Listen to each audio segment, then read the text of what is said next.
Hello, welcome back to the Circular and You project and to the digital pop-up event. Today's episode is part of a series of online discussions I'm hosting to elevate circular fashion conversation by offering insight from innovative circular economy and fashion pioneers. Today I'm very excited to be welcoming, I can never say that word. Today I'm very excited to welcome circular economy pioneer, winner of the Green Designer Qatar 2010 award and founder of Conserve India, artist and designer Anita Ahuja. Anita launched Conserve India, which is a social enterprise providing employment opportunities for waste pickers, one of the most marginalised groups in urban India's, transforming discarded plastic waste into new exciting fashion products. I'm very excited to have an opportunity to speak with Anita because she is embodying that employing circular economy at the grassroots level. So without any further ado, let's get straight into the video.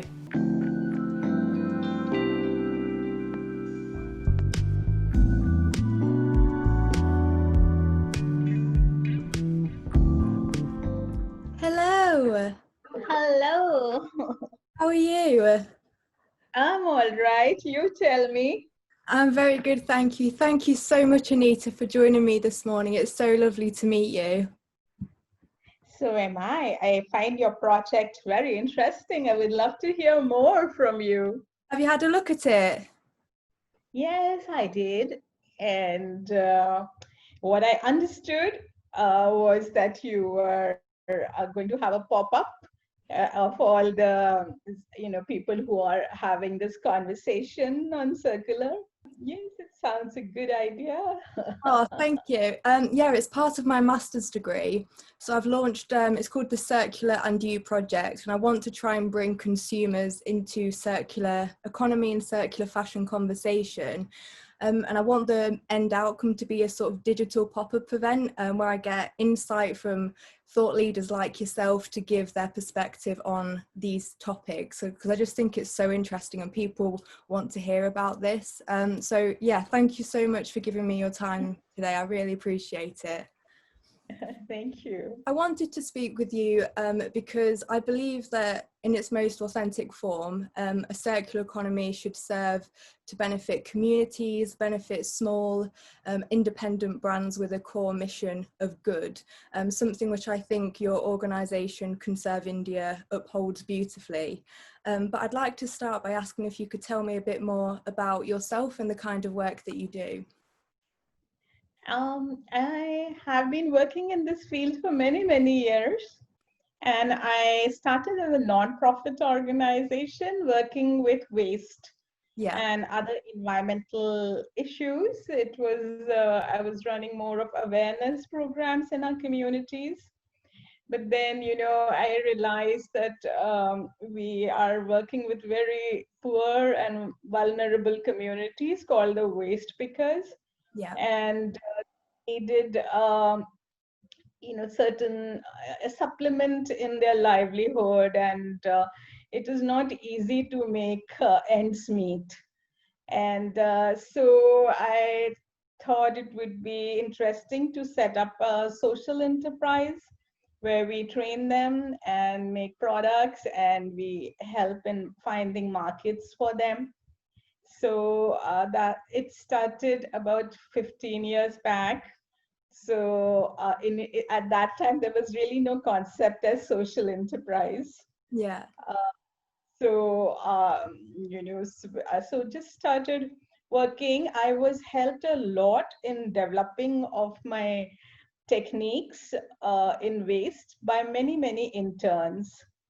And so, we used to have this tunnel of interns coming from UK and France, primarily from design schools, who lots of experimental techniques because I wanted a technique which was very simple to learn, because these people have never played with toys and they don't know how to use a pair of scissors, and they don't even have color recognition, because if you have not played with colors when you were young, then you just grow up not knowing many colors. That's really interesting. I was looking for something which is, simple to train in. So but we were able to, it took us about 2 years, and we were able to develop these plastic bags, which, come in our waste stream into a fabric.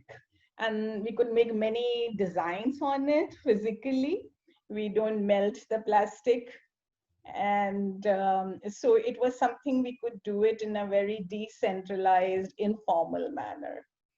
So, and then of course, making the products was another journey, because as a fabric, it wasn't selling well.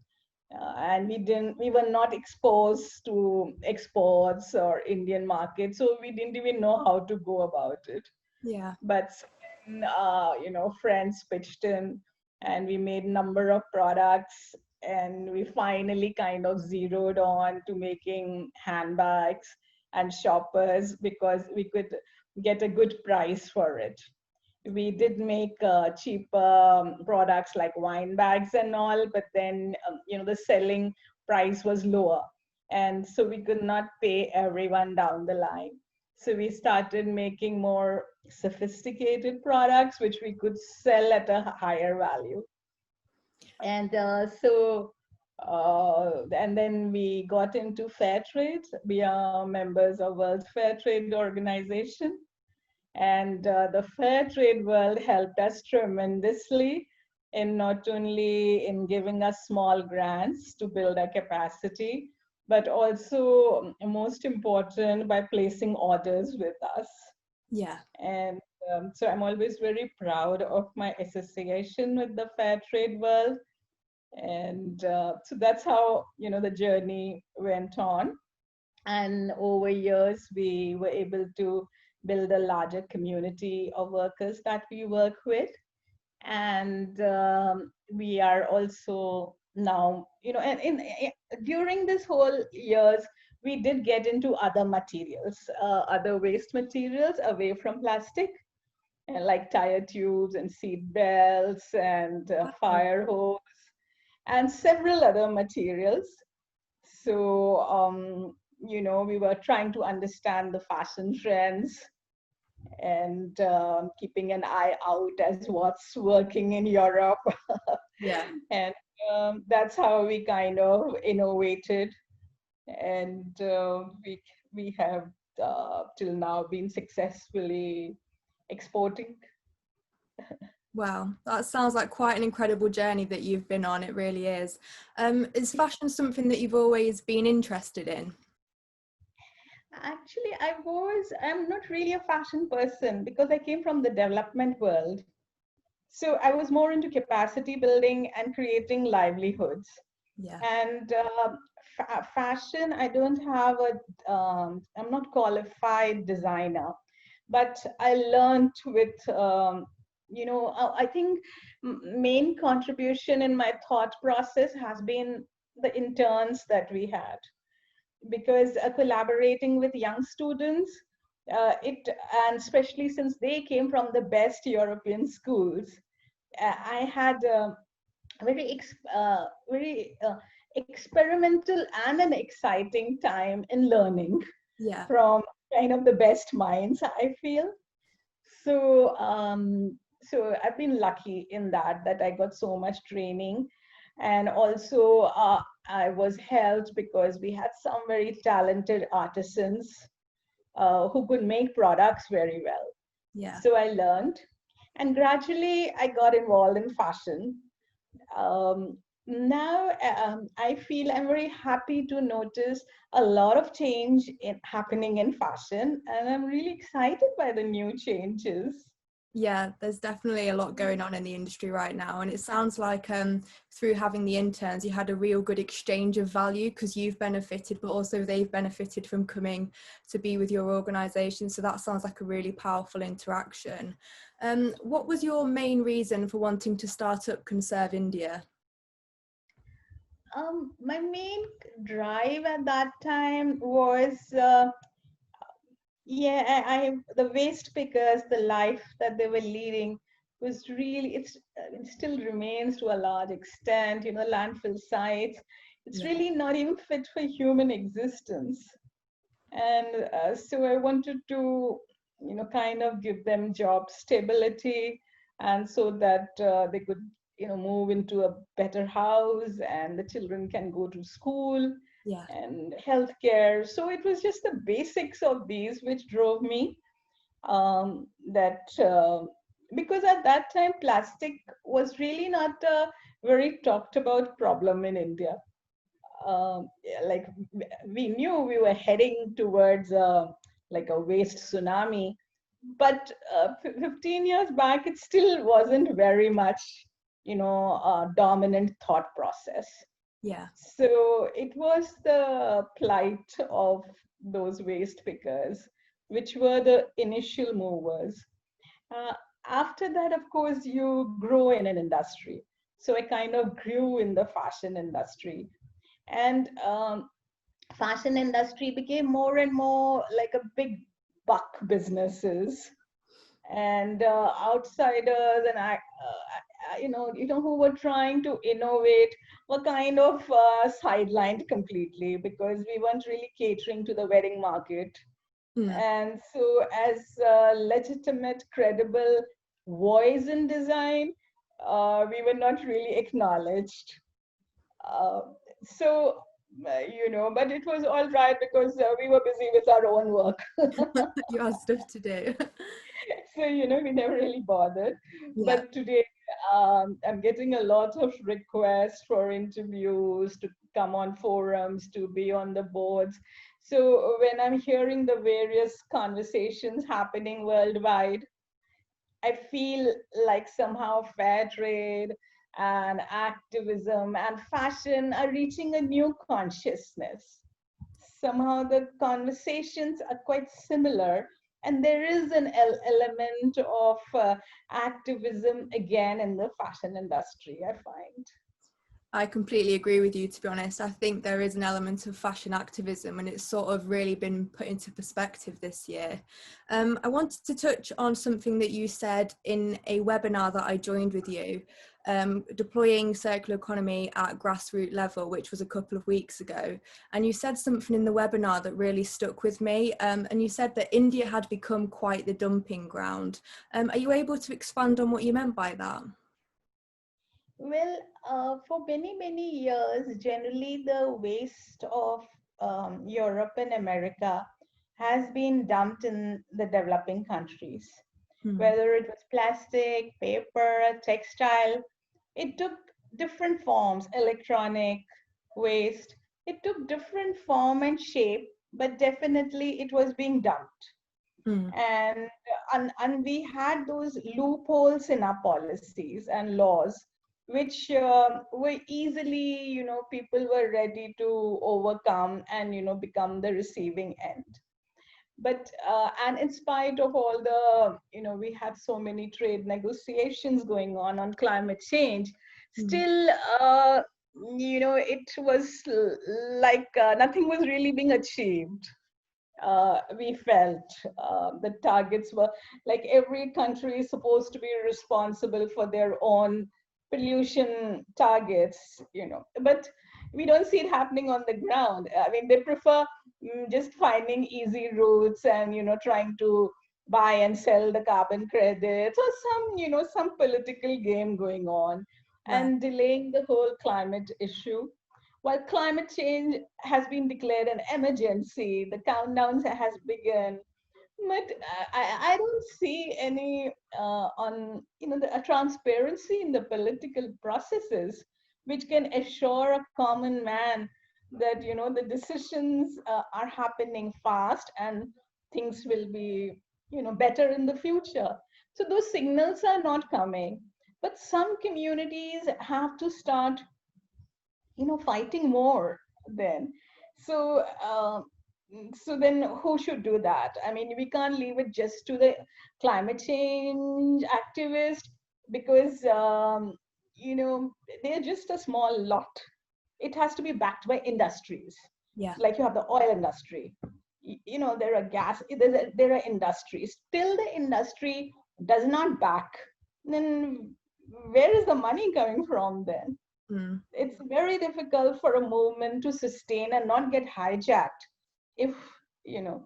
So that's why as an industry we needed to create that. And I feel like fashion industry, there's a kind of a deepening concern, because people leading the fashion industry, I feel kind of as if they are kind of awakening to the whole thought process.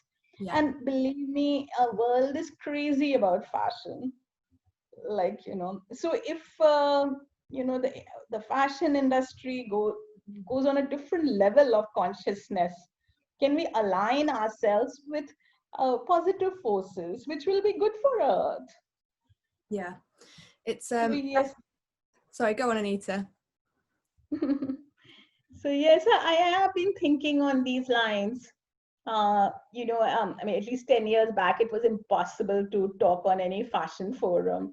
Okay, they would talk about recycled products, upcycled products, green products, but it was just words. I also knew, and they also knew. There was no, but I feel that now there is the conversations are going deeper. They're more thought provoking.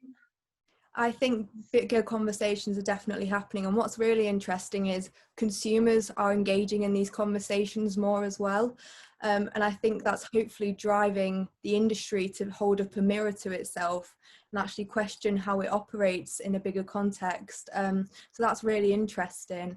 Going back to the fashion side of Conserve India, you were saying that obviously you take plastic waste and it's recycled into new fashionable products, like bags. Some of your bags are absolutely incredible. I've had a look on the website.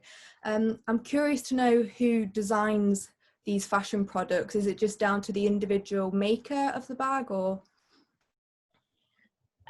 Well, it's a combination. We Mm, do look at fashion trends and we do take inputs from our buyers on price points, colors, shapes. yeah, But yes, we have kind of a basic range of our classic shapes, because these materials are very unique. You can't just convert a leather bag into our upcycled plastic bag, yeah, because it's just too different. It can't work like that. So yes, but for basic shapes and all, we do visit the mainstream brands. And it's, and the artisans are also trained in India. Unfortunately, here the Indian school designs don't train the designer to actually construct a bag or sew a bag. okay, They are taught to work with the artisan, and it's kind of collaborative project between the designer and the artisan. mm, So the artisan has to have a lot of knowledge, because he's the one who has the technical knowledge for the construction. The designer will give the aesthetics of the bag, which is also equally important. But you need to work on a design. yeah, So this is why till now we have India has been successful in negotiating. But yeah, I just feel like it's time that Indian design schools learned from the European schools, and the designer works on the construction of the design, like from 1 to 100. you know yeah. Miss that in when I work with European designers. They sit on the swing machine and they actually will make the whole model for me. It could be a rough cut, not a final polished one, but yes, they do have more technical knowledge. So here it's a collaborative process, yeah, between the merchandiser, the artisan, and like us, from based on the feedback of the buyer. I really like that it's a collaborative process, because I think fashion is in general moving to a more collaborative future. I think people want to network and engage and bounce ideas off each other more. So I really like that's how you do your designing. I want to go back to, you touched on the plastic issue in India, and that 15 years ago it wasn't really the most prevalent conversation. How would you describe the plastic pollution crisis now in India? Oh, definitely. The awareness has really increased, and more rules have come in place. Mm. But I would still say a long way to go. A long way to go. We are, nowhere near to even finding solutions or creating an environment to enable to find solutions. In that way, I find France to be much more ahead in trying to find innovative solutions, scalable solutions. They seem to be, I think, the most serious about the plastic problem. That's I mean, interesting. that's what I've understood after interacting on various forums, that India is way, way, way behind. But there is a conversation sort of emerging then. People are starting to talk about it. Yes, there is. There is a huge public awareness, government awareness. Yeah. So, but how it should be pushed further, creating that political will and all, I really don't know, because it's a big challenge, big problem. Yeah, it really. So so I really don't know. It's only the pressure, international pressure can only bring about some more concrete results. But within the country, I don't think so. Any group, environmental group, has any really a roadmap to how to work with the government. In small little doses, it's happening. Things are, but I just feel we are just so far. And you know, about it. So it has to be international pressure. Yeah. As a sort of follow-up from that, do you happen to know how much plastic you've recycled or repurposed with Conserve India? Yes, I'm not very good at figures, but yeah, the figures are there. I can send you that later. That would be lovely, thank you, if you wouldn't mind. Yeah. I'm really interested to know. So we keep updating. We have a proper impact assessment. We are developing several tools to assess ourselves. Yeah. Yes, I could send that across to you. Thank you, Anita. That would be really kind of you. So obviously people are starting to wake up more then to the importance of recycling. But to what extent is there a circular economy conversation in India? Well, at the think tank level, it has started. Again, largely due to international interventions, but the conversation and the priorities, that where should we first focus on circular economy, because it's a very complex issue. And so that has started happening. So that is very good. That's good. But implementation and action, like the SDG goals, India is a big country and a complex country.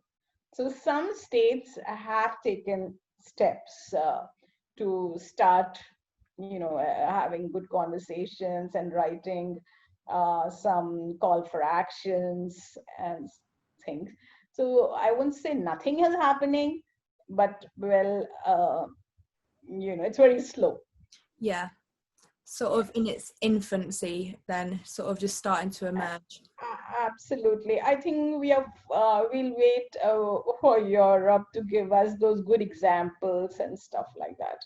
Okay. On how the European policy moves forward. Yeah. I wanted to go back to the webinar because you said something else that was really interesting. You said that it's important for consumers to push alongside social media influencers for change, saying that fashion inside of a community is a very powerful tool and technology will be a lever for change.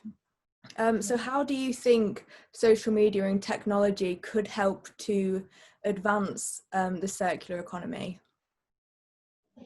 I think the consumers are asking where is the product sourced from, and those apps are coming about which you can download and you can read a tag and check out that what are the materials used and where are they going to land up, like this whole traceability of waste of raw material.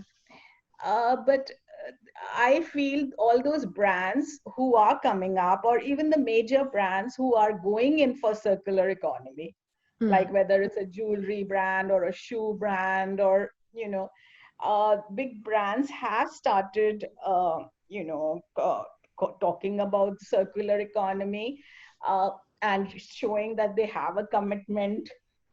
They will start using more and more recycled stuff by say 2025, or giving a date.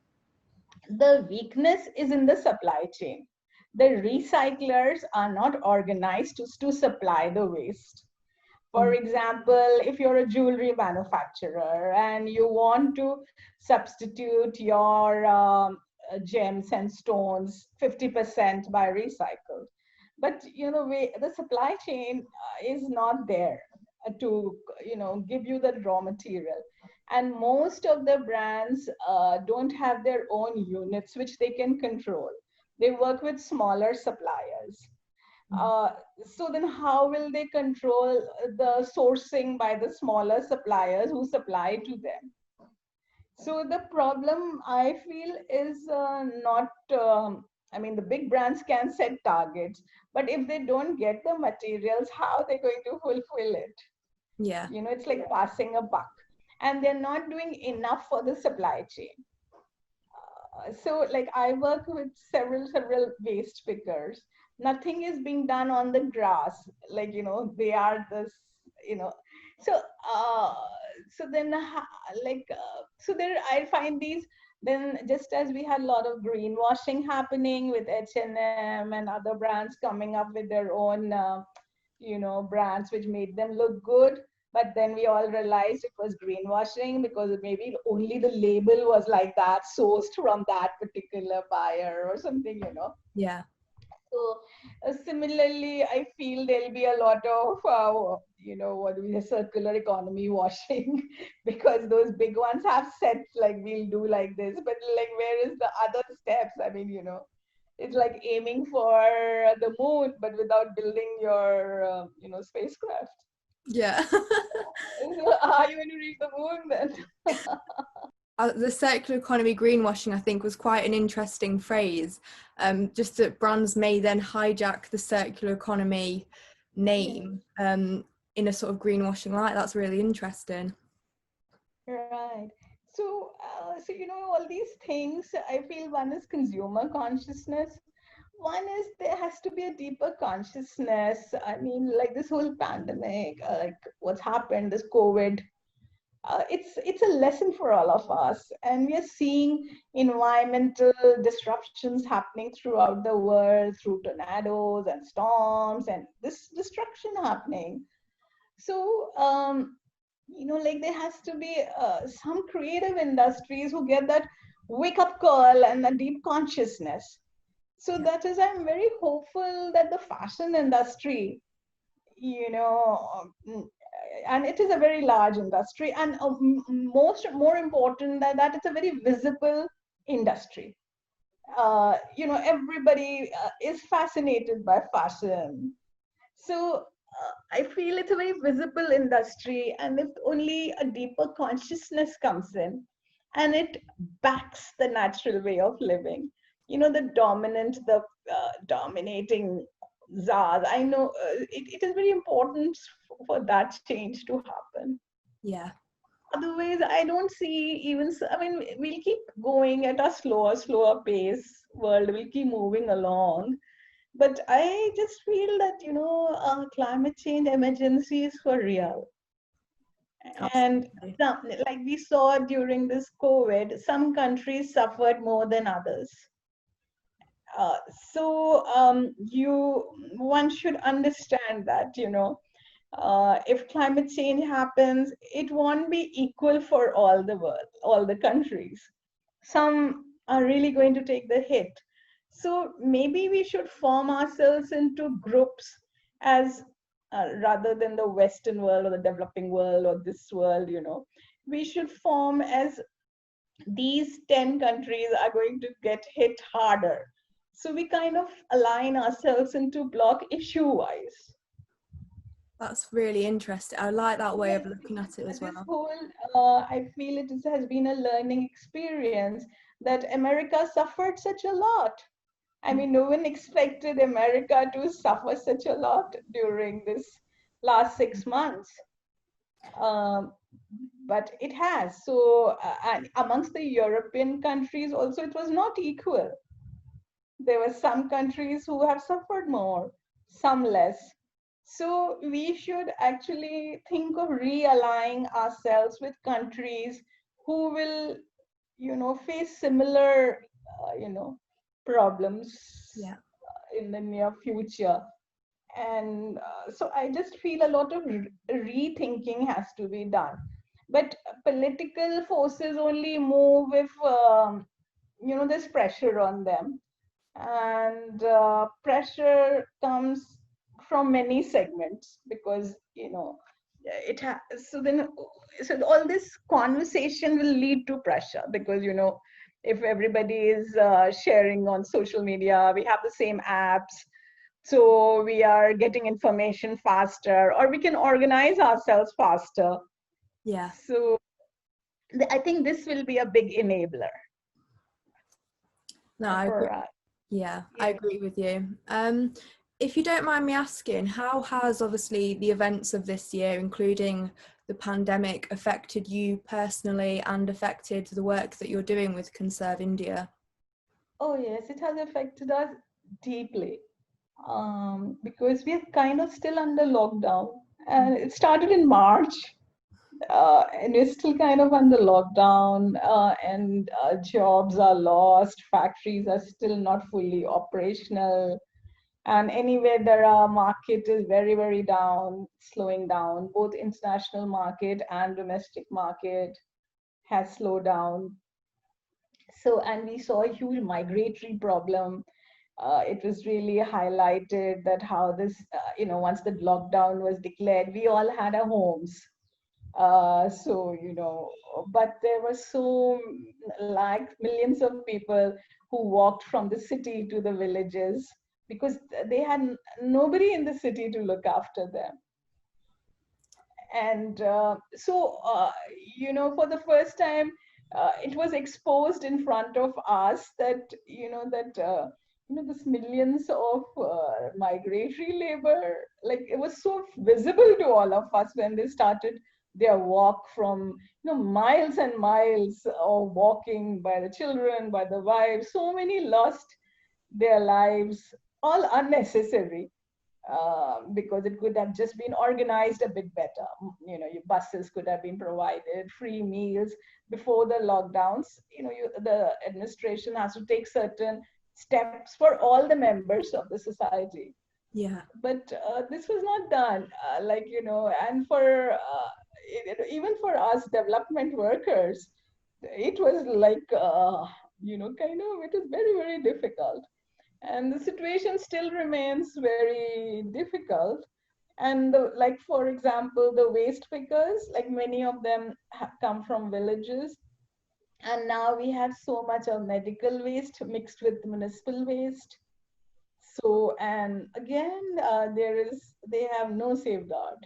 They're again on their own, struggling with all that medical waste. uh, so then if low ethics come into play, like selling of used mask or reselling of everything, there's a recycle market. Why blame them? I mean, why always think of ethics where the poor are concerned? Yeah. Like, we literally shut our eyes to them and locked ourselves in our homes because government thought, I mean, we thought government is supposed to take care of them, Yeah. and we are supposed to take care of ourselves, but then it didn't happen like that. So No. then so yeah, it's just that whole narrative has been very difficult. Or even when we looked at the other countries, then it somehow was, whoever has the money, like, just sell us masks, sell, so give us medicines. That Yeah. kind of sharing and all did not happen. Or what, that, we did, as mankind, I think we haven't faced it very well. We have given a really, if somebody was watching us from outside, would really find us funny, like, like even in this time of crisis, we didn't really look out for each other. I think what it sort of has brought to light across the world, though, is these cracks in society where people are falling through the gaps and not getting protection and not getting looked after. And I think that's also been evident in the fashion industry. And I think people this year have woken up, partly because of the pandemic and the Black Lives Matters movement. People are waking up to the exploitation that goes on in the fashion industry, the environmental and the social exploitation. And I think this is a very transformative year that we're all experiencing. But what do you hope the fashion industry and communities will look like going forward from all of this? My hope is, like, many brands were named and shamed when they canceled the orders. Could be any country, Bangladesh, India, Vietnam, anywhere. So they were, but what we saw was there were still queues outside the shop. So that means we need stronger awareness and more of more and more conversations, and something more strategies, so that the guilt comes out, that they were the ones who kind of let down.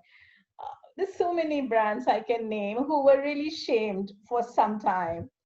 And like even a brand like Bestseller, I was surprised at how much land they own in Scotland, and yet they are working with the labor camps in China, and they broke all the orders.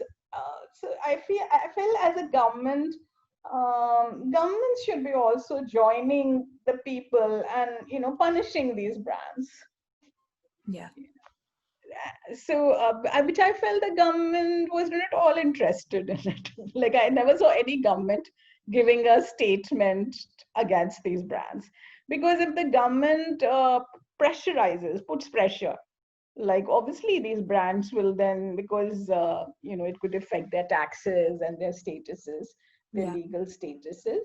So I feel that the government does not side with the communities, with people, and it again becomes its sides with the businesses.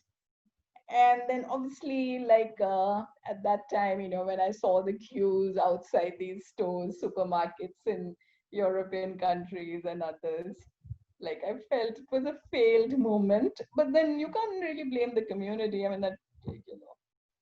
Yeah, I think brands being held accountable is really important, and it can be very easy to quickly jump to criticize consumers, but ultimately it's the brands that are conducting these unethical practices, and not paying for orders it's horrific, because it puts people's livelihoods at risk when they needed it probably more than ever with the pandemic. So that's really interesting point about governments actually haven't said anything about this at all. You're right. So finally, Anita, I'd just like to ask you, what impact would you like to have on the fashion world? I feel just being part of dialogues and working creatively, coming up with innovative solutions and sharing knowledge, showing that our ethics is different.